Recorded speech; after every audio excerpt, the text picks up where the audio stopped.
Bonjour à tous, c'est Gigi, on se retrouve pour une nouvelle review sur Yu-Gi-Oh! Sevens.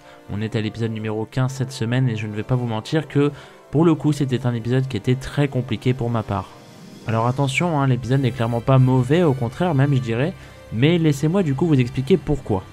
Alors c'est très con, hein, vous allez voir, il ne s'agit pas du fait que j'ai peur des océans, et oui c'est vraiment le cas, et que donc cet épisode se passant littéralement sur un bateau me fasse peur. Non, c'est bien plus simple que ça en vérité.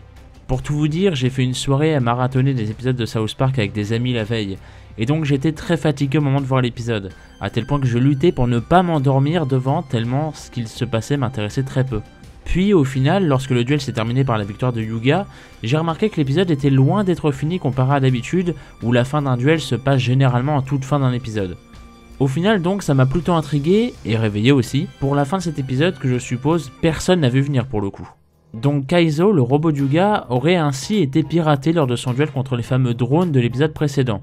Et tout cela aurait apparemment un rapport avec le restaurant ultra populaire de la ville, qui était d'ailleurs le concurrent direct du petit resto de ramen de l'épisode numéro 6, souvenez-vous.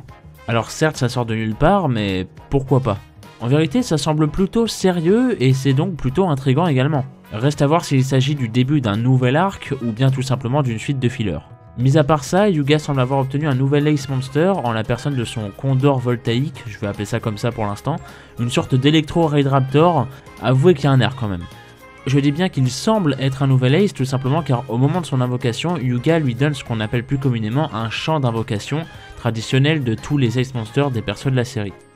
Après, est-ce qu'il va le garder et le réutiliser régulièrement ou au contraire faire comme Yusaku dans Vrains? Pour l'instant je l'ignore, même si j'en doute.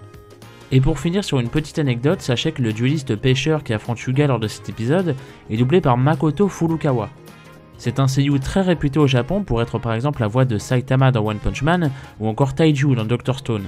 Ce qui est mine de rien plutôt pas mal et donc c'est assez surprenant de le voir dans un rôle très mineur comme dans cet épisode.